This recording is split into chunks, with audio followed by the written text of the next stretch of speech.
வணக்கம். நான் உங்கள் அச்சா சம்பந்தம். நான் உங்கள் ஹரிகரன். ஸோ இது ரியலி இல்லை, ரியலி நம்ம இந்த ஷோல சினிமாவில் நடக்கக்கூடிய எல்லா அப்டேட்டையும் பார்த்துட்டு இருக்கோம். அதாவது உள்ளூர் சினிமாவில் ஆரம்பிச்சு உலக சினிமா வரைக்கும் சினிமா சம்பந்தமா என்னென்னலாம் வருது அப்படின்ற அப்டேட் தான் டெய்லியுமே கொடுத்துட்டு இருக்கோம். ஸோ அந்த விதத்தில் இன்னைக்கு சினிமாவில் என்னெல்லாம் நடந்திருக்கு, என்னென்ன செலிப்ரேஷன்லாம் போயிட்டு இருக்கு அப்படின்ற எல்லாத்தையுமே ஒன்றை விடாம உங்ககிட்ட நாங்கள் ஷேர் பண்ண போறோம். ஸோ வீடியோக்குள்ள போயிடலாமா? போலாம்.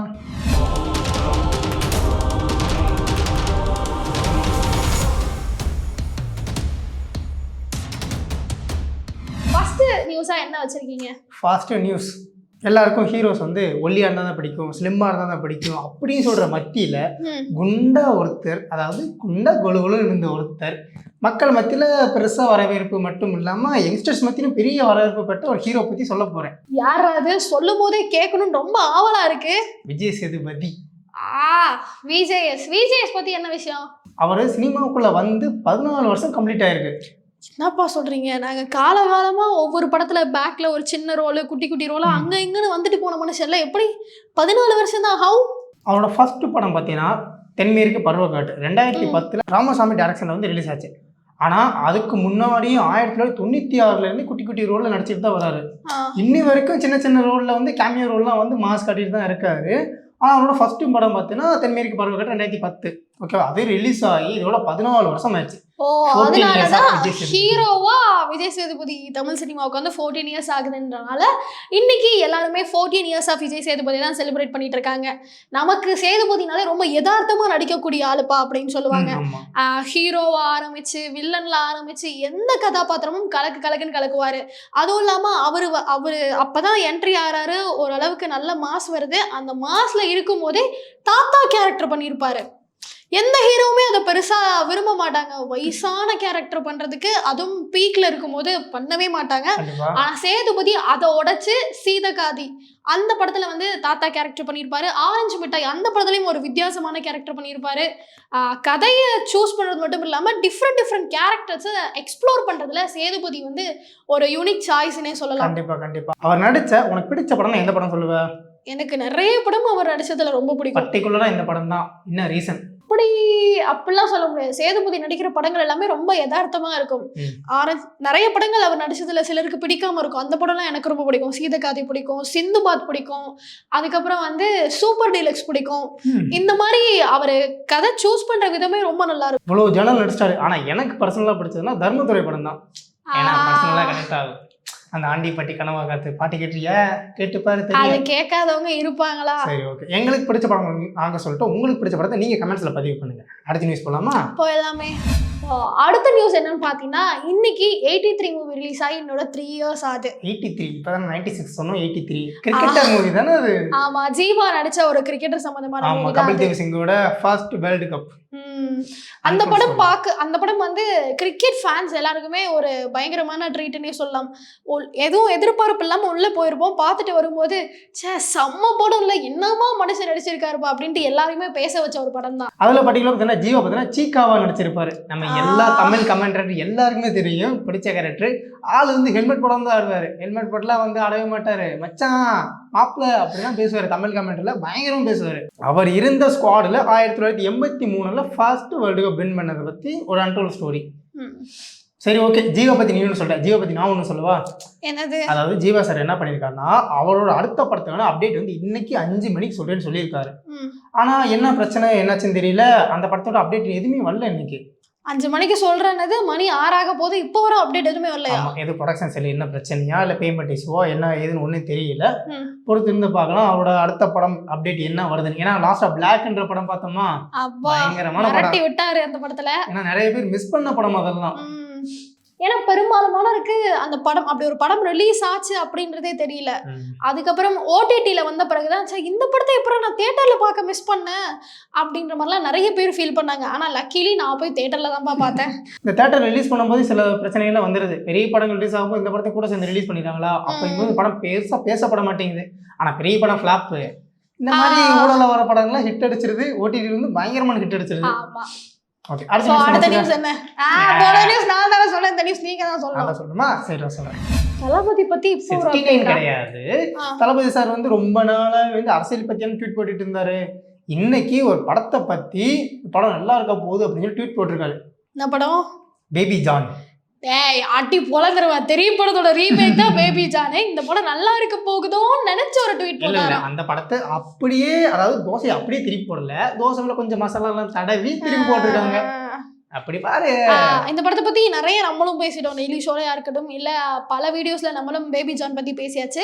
என்னன்னா அஃபிஷியலி நாளைக்கு இந்த படம் ரிலீஸ் ஆக போகுது. அதுவும் தெரிய படமே பயங்கரமா இருக்கும். அதை அட்லியே வந்து ரீமேக் பண்றாரு அப்படின்னும் போது கண்டிப்பா ஏதாவது பாலிவுட் ஆடியன்ஸ்க்கு ஏற்ற மாதிரி சில சீன்ஸ் மாத்திருப்பாங்க, இல்ல சில மாஸ் டைலாக்ஸ் ஏதாவது மாத்திருக்க நிறைய சான்ஸ் இருக்கு. ஸோ கீர்த்தி சுரேஷ் தான் அதுல லீடா வேற பண்ணியிருக்காங்க. எப்படி இருக்க போகுது? பண்ணுவாங்களா? பண்ணலாங்க. விஜய் வந்து வருந்தவான் ரீப்ளேஸ் பண்ணும்போது அந்த இடத்துல சமந்தாவை கீர்த்தி சுரேஷ் கண்டிப்பா ரீப்ளேஸ் பண்ணுவாங்கன்னு நினைக்கிறேன். கண்டிப்பா அவங்களோட மேரேஜ் இப்பதான் முடிஞ்சுச்சு. அதுக்கடுத்து அவங்களோட படம் வேற ரிலீஸ் ஆக போகுது. நாளைக்கு ரிலீஸ் ஆக போகுது. ஆமா. ஸோ கிறிஸ்மஸ் செலிப்ரேஷனை வந்து பேபி ஜானோட செலிப்ரேட் பண்ணுங்க அப்படின்ற விதமா வந்து அந்த படத்தை ரிலீஸ் பண்றாங்க. ஸோ இதுல என்ன ஒரு ஸ்பெஷல் ஐட்டம்னா, இப்போ நாளைக்கு கிறிஸ்மஸ்னும் போது நியூ இயர் வரைக்கும் கண்டிப்பா ஹாலிடேஸ் இருக்கும். அதனாலேயே இந்த படம் வந்து நிறைய வசூல் அள்ளும் அப்படின்ற ஒரு எதிர்பார்ப்பு இருக்கு.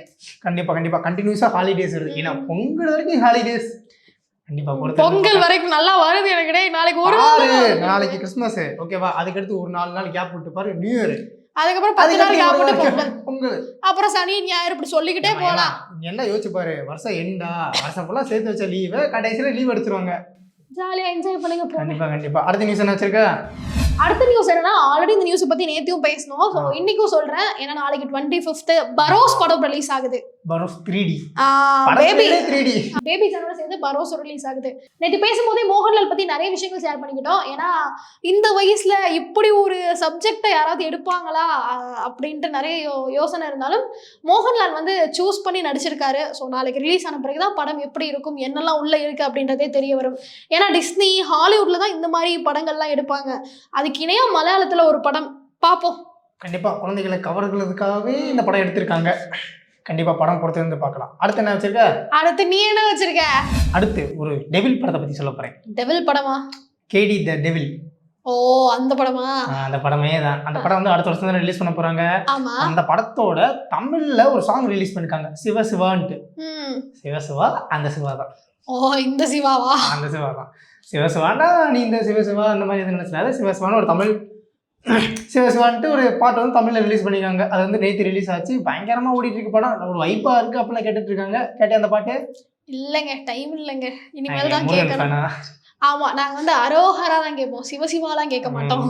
பையன், அதாவது பையனை தான் பிடிக்கும், அப்பாவெல்லாம் பிடிக்காது உங்களுக்கு.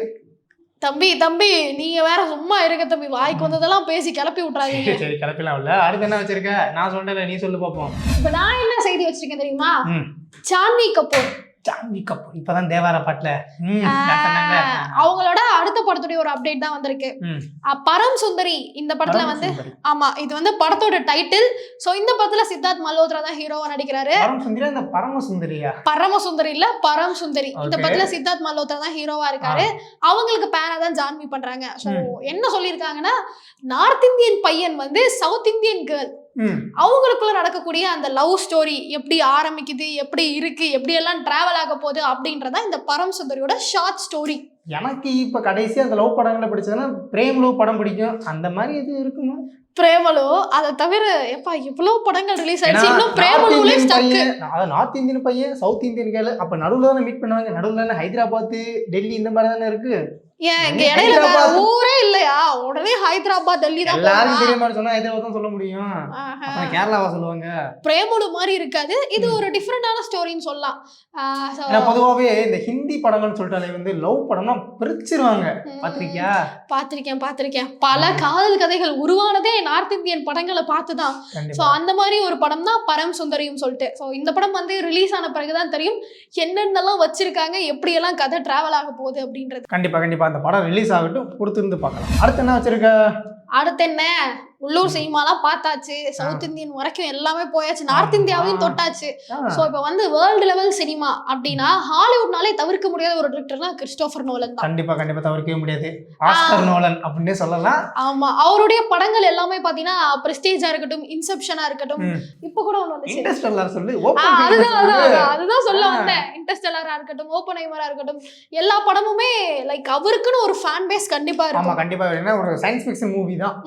சயின்ஸ்னா கிறிஸ்டோபர் நோலன் தான். அந்த மாதிரி ஒரு கிராவிட்டியோட விளையாடுவாரு, சயின்ஸோட விளையாடுவாரு, பிசிக்ஸோட விளையாடுவாரு, எல்லாத்தோடயும் விளையாடுவாரு. அப்படிப்பட்ட கிறிஸ்டோபர் நோலன் வந்து புது ஜானரை சூஸ் பண்ணியிருக்காரு. அதாவது ஒரு த ஒடிசி அப்படின்ற நாவலை தழுவி அடுத்த படம் எடுக்க போறாரு அப்படின்ற ஒரு சின்ன அப்டேட் வந்திருக்கு. ஸோ இந்த படம் பார்த்தீங்கன்னா 2026 தான் ரிலீஸ் ஆகும், அதையும் சொல்லியிருக்காங்க. ஸோ இந்த 1 year டைம் இருக்கு. இந்த 1 yearல எப்படி இன்செப்ஷனா இருக்கட்டும், இன்டர்ஸ்டெல்லாரா இருக்கட்டும், பிரஸ்டீஜா இருக்கட்டும், இந்த படங்கள்லாம் செதுக்கி எடுத்தாரோ அந்த மாதிரி தான் இதுவும் எடுப்பாரு அப்படின்ற எதிர்பார்ப்பை இப்பவே அவங்க ஃபேன்ஸ் எல்லாம் வச்சுட்டாங்க. அந்த படத்துக்காக இப்பவே வெயிட் பண்ண ஆரம்பிச்சிட்டாங்க. எனக்கு தெரிஞ்சு இந்த புக்கோட சேல்ஸ் வந்து கொஞ்சம் இன்க்ரீஸ் ஆகும் நினைக்கிறேன். கரெக்ட். புக் ஆமாமா, இந்த ஹாரி பாட்டர் படம் ரிலீஸ் ஆன பிறகு தான் இந்த ஹாரி பாட்டர் புக்கே வித்துச்சு தெரியுமா? 10 புக் வாங்கி. சோ அதே மாதிரி இந்த ஒடிசி நாவலும் வந்து இவர் படம் எடுக்க போறாருன்னு தெரிஞ்ச பிறகு அந்த நாவலுடைய புக், அந்த நாவல் புக்குடைய விற்பனையும் அதிகமாகும். கண்டிப்பா எல்லாருமே புக் படிக்க ஆரம்பிப்பாங்க. கரெக்ட். எனக்கு என்னன்னா ஒரு ஆசை, எல்லா டைரக்டரையும் வச்சு ஒரு மீட்டிங் பண்ணணும்னு. விட ஒரு நடக்காத அதெல்லாம் சொல்லிடுறேன். எனக்கு என்னன்னா இந்த மாதிரி நாவல்களை வச்சோ, பழங்களை கதைகளை வச்சோ, புக்ஸை வச்சோ கதைகள்லாம் எடுத்தாங்கன்னா அந்த புக்கு நிறைய சேல் ஆகுமே. நிறைய பேர் ஃபோனு நோண்டாம புக்கை வாங்கி படிப்பாங்க.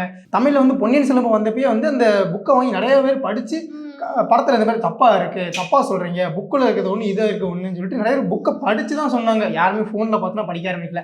ஐ திங்க் என்னன்னா டேரக்டருக்குலாம் ஒரு பெரிய ரெக்வஸ்ட் என்னன்னா இந்த மாதிரி புக்ஸை வச்சு கதை எழுதுங்க, ஹிஸ்ட்ரி அழியாம இருக்கும். கண்டிப்பா கண்டிப்பா கண்டிப்பா கண்டிப்பா இது ஒரு பெரிய வேண்டுகோளா வச்சிருக்கேன். சரி, அடுத்த என்ன வச்சிருக்க? நெக்ஸ்ட் ரெஸ்ட் தான். இது வரைக்கும் நிறைய இன்னைக்கு என்ன நடந்துச்சு அப்படின்ற எல்லா அப்டேட்டையுமே கொடுத்துட்டோம். நாளைக்கு என்ன நடக்க போகுது அப்படின்றத, நாளைக்கு கிறிஸ்மஸ் அப்படின்றதுனால நமக்கு ஒரு சின்ன ஹாலிடே. அதனால நாளைக்கு என்ன நடக்க போகுது அப்படின்றதையும் நாளானைக்குள்ள நியூஸையும் சேர்த்து அடுத்த நாள் பார்க்கலாம். ஸோ கிளம்பிடலாமாப்பா? கிளம்பலாம். கடைசியா கிறிஸ்மஸ் வாழ்த்து சொல்லிடுவோமா? சொல்லாம எப்படி? இந்த வீடியோ பார்க்குற அனைவருக்கும் இனிய கிறிஸ்துமஸ் தின நல்வாழ்த்துக்கள்.